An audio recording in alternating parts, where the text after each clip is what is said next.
Dear student, तो कैसे हैं आप लोग। आज हम लोग पढ़ने वाले हैं, क्या पढ़ने वाले हैं तो अपना नजर बोर्ड बना रखें। आज हम लोग पढ़ेंगे relation between zero and coefficient of polynomial. क्योंकि इससे पहले जो मैंने आपको पढ़ाया था वो मैंने 2.1 के साथ कंप्लीट करा दिया था। आज हम लोग पढ़ेंगे कि जीरोज एंड कोफिशिएंट के बीच में क्या रिलेशन होता है। उसके बेसिस पे हम लोग एक्सरसाइज 2.2 को सॉल्व करने वाले हैं। उससे पहले मैं आपको एक बार रिवाइज करा दूं कि अगर इसे हमको फैक्टर करना हो तो हम लोग कैसे करते थे, आप बताएं। तो सबसे पहले हम लोग क्या करते थे, तो ये हमारा फर्स्ट टर्म है और ये हमारा थर्ड है और ये हमारा सेकेंड है। तो फॉर्मूला क्या था, first multiply third and plus and minus is equal to second term. यानी कि क्या करना है, आपको फैक्टर करना है। 18 इंटू एक्स स्क्वायर फैक्टर क्या होगा, 18 एक्स स्क्वायर। तो हम केवल 18 को लेते हैं और इसका क्या कर देंगे, फैक्टराइजेशन कर देंगे। तो 2 9 जा 18 एंड 2 3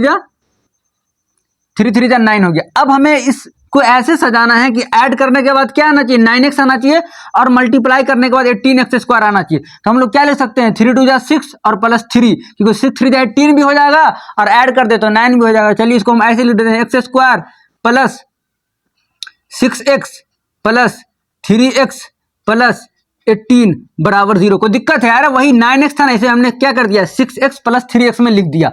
कोई दिक्कत। तो चलिए अब हम लोग क्या करने वाले, नजरे बोर्ड बना रखे। तो यहां से आप बताएं कि अगर हम x कॉमन ले ले तो यहाँ क्या बचेगा, x प्लस 6, बिल्कुल। अच्छा प्लस यहाँ 3 से कॉमन ले ले तो क्या बचेगा, x प्लस 6। कोई दिक्कत है, नहीं सर कोई दिक्कत नहीं है। उसी तरीके से अगर हम दोनों में से x प्लस 6 कॉमन ले लेते हैं तो यहाँ क्या बचेगा, x प्लस 3 बराबर क्या हो जाएगा, 0। अच्छा ये बताएं कि ये जो हमारा ये क्या कहलाएगा, फैक्टर। ये क्या कहलाएगा, फैक्टर ऑफ पॉलिनोमियल। क्या कहलाएगा, फैक्टर ऑफ पॉलिनोमियल। अब मैं यहां से आपको एक बार बताने वाला हूं, क्या ये जो हमारा फैक्टर है वो इसके बराबर होगा कि नहीं होगा, बिल्कुल होगा। ये जो इसको मैं यहां पे लिख देता हूं, कोई दिक्कत है कि ये जो हमारा फैक्टर है x plus 6 comma x plus 3 जो है वो किसके बराबर होगा, तो वो बराबर होगा किसके, x square plus 9x plus 18 के बराबर होगा कि नहीं होगा। ये मैं आपको क्यों बता रहा हूं, मैं इसको बात आपको आगे समझ में आएगा। मैं ये आपको क्यों बता रहा हूं, ये बात आपको आगे समझ में आने वाला है। देखिए अच्छा ये बता, अगर यहां से हम इसका जीरोस फाइंड कर ले तो ये क्या हो जाएगा, x plus 6 is equal to 0। तो x बराबर क्या हो गया, -6।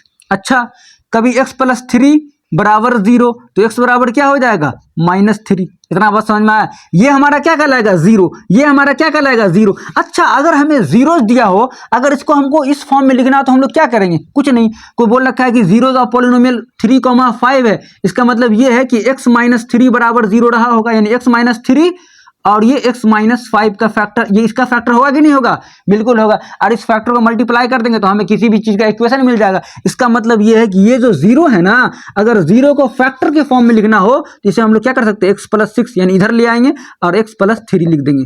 ये बात समझ में आएगी नहीं समझ में आएगी, ये मैं आपको क्यों बता रहा हूँ, यह बात आपको आगे समझ में आएगा। चलिए इतना बात समझ में आएगा ना। ये हमारा क्या कहलाता है, फैक्टर ऑफ पॉलिनोमियल।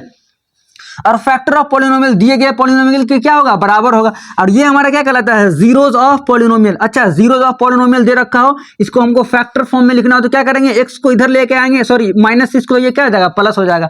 चलिए इसी के बेसिस पे मैं आपको आगे बताने वाला हूं। क्या बताऊंगा, तो मैं एक काम करता हूं, यहां से मैं एक लेट्स एज्यूम कर लेता हूं कि जो एक हमारा पॉलिनोमियल है ax square plus bx plus c. कोई दिक्कत है, नहीं सर। जहां क्या है, a is not equal to 0, a 0 के इक्वल नहीं है। अच्छा इसे हम px मान लेते, कोई दिक्कत नहीं सर, कोई दिक्कत नहीं। px बराबर ax square plus bx plus c रखा है। और हम लेट्स एज्यूम कर लेते हैं कि let's the zeros of polynomial यानी px, let's zeros of polynomial px alpha comma beta. अच्छा अगर ये 0 है, अगर ये 0 है तो ये क्या अल्फा कि x माइनस अल्फा होगा और एक क्या हो जाएगा, x माइनस बीटा होगा कि नहीं होगा, होगा कि नहीं होगा। अच्छा ये किसके बराबर होगा, ये polynomial of ax square plus bx plus c के बराबर होगा। इतना बात समझ में आया कि नहीं समझ में, आप बताएं, आप बताएं ये समझ में आया कि नहीं समझ में आया। बिल्कुल सर समझ में आ गया। अच्छा आप एक चीज हमको ये भी बताएं, कभी कभी आप देखते होंगे कि हमें जैसे x प्लस 3 आया, फॉर एग्जाम्पल ये x प्लस 4 आया। कभी कभी हो सकता है इसके आगे भी एक 3 नंबर कॉमन आ जाता है दोनों में, आपको मैं आगे इक्वेशन में दिखाऊंगा भी, लेकिन मैं यहाँ पे थोड़ा टाइम भी कम ले रहा हूँ। तो ये जो है ना 3, ये क्या है, दोनों में जब कॉमन आता है तो हम क्या लिख देते हैं 3, इसीलिए 3 की जगह पे हम क्या लिख देते हैं यहाँ पे k। कोई दिक्कत है, k कुछ नहीं है, k 1 2 3 हो सकता है या k 1 हो सकता है, इसलिए हम लोग देखिए इसमें भी क्या है 1 कॉमन है ना, लेकिन हम 1 को नहीं लिखते हैं क्योंकि जानते हैं कि 1 को मल्टीप्लाई करने से कोई इफेक्ट पड़ने वाला है नहीं, तो यहाँ पे हम k लिख लेते हैं। k लेकिन है क्या 1 2 3 कुछ भी हो सकता है k, जो इक्वेशन में दिया रहेगा।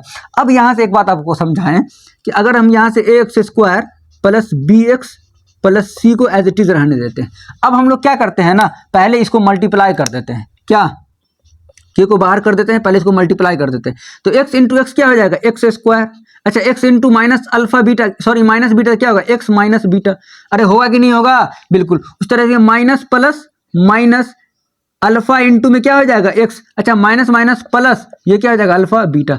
यहाँ तो कोई दिक्कत है नहीं सर, कोई दिक्कत नहीं होता, कैसे दिक्कत होगा जब आप समझा रहे हो। तो उसी तरीके से ax square plus bx plus c बराबर क्या हो जाएगा, तो k इंटू में एक्स स्क्वायर, अगर हम यहाँ से माइनस एक्स कॉमन ले लेते हैं तो ये क्या हो जाएगा माइनस माइनस प्लस अल्फा को हमने पहले लिख दिया और माइनस माइनस प्लस बीटा बड़ा beta plus alpha into beta हो जाएगा। और यही जो फॉर्म होता है ये इसी से हम लोग इक्वेशन फाइंड करते हैं। अगर हमें अल्फा प्लस बीटा का वैल्यू दे रखेगा, अगर हमें अल्फा इंटू बीटा का वैल्यू दे रखेगा तो बस इसको पुट करना है और आपका इक्वेशन निकल जाएगा। फॉर एग्जांपल हमें दे रखा है कि सम ऑफ जीरो जो है अल्फा प्लस बीटा क्या है, तो अल्फा प्लस बीटा जो है 3 दे रखा है एंड अल्फा इंटू बीटा जो है वो 5 दे रखा है। तो विदाउट जीरो फाइंड किए हुए आप क्या कर सकते हैं, इस इक्वेशन को निकाल सकते हैं। जैसे निकालना होगा तो हम कैसे निकालेंगे, तो ये हो जाएगा x square minus x, alpha plus beta का वैल्यू क्या है 3 और अल्फा इंटू बीटा का वैल्यू क्या है 5, तो यहाँ से x square minus 3x plus 5 और k का वैल्यू कुछ नहीं, इसका मतलब 1 होगा। इतना बात समझ में आया कि नहीं आया, पहले आप ये बताएं। यहाँ तक क्लियर है, बिल्कुल यहाँ तक क्लियर होना चाहिए। इसको आप मिटा दे, क्या कोई दिक्कत है, इसे हम मिटा देते हैं। आप समझ गए होंगे कि अब हम इसे क्या करेंगे, मिटा दे रहे हैं। चलिए मैं मिटा दिया, मैं आपको समझाने के लिए लिखा था क्योंकि हर बार समझाना पड़ता है ना यार, हल्के हल्के बताने में दिक्कत ना हो जाएगा। चलिए यहाँ तक समझ में आ गया। अब हम लोग क्या करते हैं ना, इस वाले टर्म्स को मैं एक बार यहाँ लिख लेता हूँ ताकि क्या हो, आप लोग को समझने में आसानी हो कि ax स्क्वायर जो है प्लस bx प्लस c बराबर क्या होगा। अच्छा इसको हम मल्टीप्लाई कर दे क्या, k से सब में कर देते हैं क्या, kx स्क्वायर, कोई दिक्कत नहीं, फिर k माइनस एक्स यानी कि क्या हो जाएगा kx अल्फा प्लस बीटा, समझ में आया। अच्छा प्लस क्या हो जाएगा k अल्फा इंटू बीटा, कोई दिक्कत है यहाँ तक नहीं। अब मैं आपसे एक बात पूछना चाहता हूँ कि अगर हमें इक्वेशन दिया रहता है ax square plus bx plus c, अगर हमें कोई दे रखा हो 3x square plus 4x plus 7, तो हम लोग क्या बोल देते हैं कि a बराबर क्या हो जाएगा 3, अच्छा b बराबर क्या हो जाएगा 4, c बराबर क्या हो जाएगा 7। क्या करते हैं, क्योंकि दोनों को कंपेयर करेंगे तो क्या हो जाएगा b का वैल्यू निकल जाएगा, a का वैल्यू निकल जाएगा, उस तरीके से c का वैल्यू निकल जाएगा। उसी तरीके से अगर हम यहाँ a का वैल्यू निकाल दे तो a बराबर क्या होगा आप बताएं। तो भैया a बराबर जो होगा वो k होगा, क्या होगा a बराबर k हो जाएगा। उसी तरीके से अगर हम b का वैल्यू निकाल दे तो b का वैल्यू क्या हो जाएगा, तो k into alpha plus beta हो जाएगा। आप हमने x क्यों नहीं लिखा, देखिए यहाँ भी b बराबर क्या है 4 है, हमने x को खत्म कर दिया, दोनों में ना x कट जाएगा। उसी तरीके से अगर हम कंपेयर करते हैं c को तो c बराबर क्या आ जाएगा k इंटू अल्फा बीटा, को दिक्कत है। अच्छा इसे हम इक्वेशन 1 मान लेते हैं, इसे हम इक्वेशन 2 कर लेते हैं और इसे हम इक्वेशन 3 कर लेते हैं, कोई दिक्कत नहीं सर, कैसे दिक्कत होगा जब आप पढ़ा रहे हैं। तो उसी तरीके से हम क्या करेंगे कि आप ये बताएं, सॉरी यहाँ माइनस होगा, क्या होगा माइनस, क्योंकि यहाँ माइनस था ना तो यह माइनस हो जाएगा, सॉरी यहाँ माइनस हो जाएगा, आप लोग ध्यान रखें। अच्छा अगर हम इक्वेशन 2 डिवाइड 1 कर दे, कोई दिक्कत है नहीं सर, कोई दिक्कत नहीं। तो 2 में क्या है b, फिर इसका क्या हो जाएगा a बराबर b का वैल्यू क्या है k माइनस में into alpha plus beta upon में k, a का कोफिशिएंट क्या है k ही ना, a बराबर, तो k से k क्या हो गया कट गया और ये माइनस यहाँ चला है तो क्या हो जाएगा माइनस b अपॉन a बराबर, माइनस b अपॉन a बराबर अल्फा प्लस बीटा। कोई दिक्कत है नहीं सर, ऐसे निकाला जाता है अल्फा प्लस बीटा का वैल्यू, आपको समझ में आ गया। उसी तरीका से अगर हम क्या करते हैं ना, हम क्या करते हैं, अगर हम इक्वेशन थर्ड जो है इसको अगर हम इक्वेशन 1 से डिवाइड कर दे, कोई दिक्कत नहीं सर, तो c अपॉन में क्या हो जाएगा ए। अच्छा सी बराबर क्या है, के इंटू अल्फा बीटा। अच्छा ए बराबर क्या है, के, ए बराबर के ही ना है, तो के से क्या हो गया, कट गया। तो सी अपॉन ए बराबर क्या होता है, अल्फा इंटू बीटा। इतना बात समझ में आया कि नहीं आया। अच्छा इसी को अगर हम चाहे ना, इसी को अगर हम चाहे तो ऐसे भी लिख सकते हैं क्या, कि ये जो माइनस बी है वो क्या है, तो आप ध्यान दें कि माइनस बी जो है वो कॉफिशिएंट ऑफ एक्स है कि नहीं है, तो हम लिखेंगे क्या, coefficient of x divided by क्या, कॉफिशिएंट ऑफ एक्स स्क्वायर बराबर क्या होगा, अल्फा प्लस बीटा। ये भी लिखने का तरीका हो सकता है, क्यों, क्योंकि कॉफिशिएंट ऑफ एक्स क्या है, माइनस बी। यहाँ देखिए ना, कॉफिशिएंट ऑफ एक्स क्या होता है, बी होता है ना, उसी तरीका से हमने लिख दिया है। अच्छा अगर हमको इसको लिखना है तो कैसे लिखेंगे सर, बिल्कुल यार क्यों नहीं लिख सकते हो, मैं अभी आपको बताता हूँ कैसे लिखेंगे। ये सी अपॉन ए है ना, तो क्या करेंगे, सी अपॉन ए अगर हमको लिखना होगा, सी किसका है, तो सी हमारा कॉन्स्टेंट है, तो लिखेंगे कॉन्स्टेंट अपॉन में ए बराबर क्या है, कॉफिशिएंट ऑफ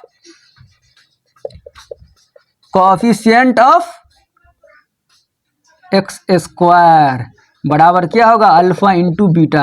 तो ये पूरा कहानी है अल्फा इंटू बीटा का। केवल ऐसे लिखाने से नहीं होता है कि अल्फा प्लस बीटा बराबर minus B by A, alpha into beta बराबर alpha into beta c by a. ये तो दोस्तों आपको याद करना, लेकिन कैसे हुआ, तो ये प्रोसेस है, ये क्या है, प्रोसेस है। तो मैं आपको यहाँ से बस दो ही बात बोलूंगा कि आप केवल इसको रट ले, आपका पूरा इक्वेशन में पूरा क्वेश्चन सॉल्व हो जाए। क्या कि alpha plus beta is equal to क्या होता है, minus B by A, alpha into beta क्या होता है, सी बाई ए। और ये भी चाहे तो आप इसे देख सकते हैं। तो ये था पूरा आज relation between zero and coefficient. तो आज आपको समझ में आ गया होगा किस तरीके से इसका रिलेशन होता है। बहुत सारे लोग हैं ना, वो ऊपर ऊपर पढ़ा देते हैं कि alpha plus beta minus B by alpha into beta by C by. चलिए ये ठीक है, लेकिन आपको ये प्रोसेस तो जानना पड़ेगा ना यार, कैसे आप अच्छे बन सकते हैं मैथमेटिक्स में, कैसे आपका इंटरेस्ट होगा। तो इसके लिए आपको क्या करना है, आपको प्रोसेस से गुजरना पड़ेगा। देख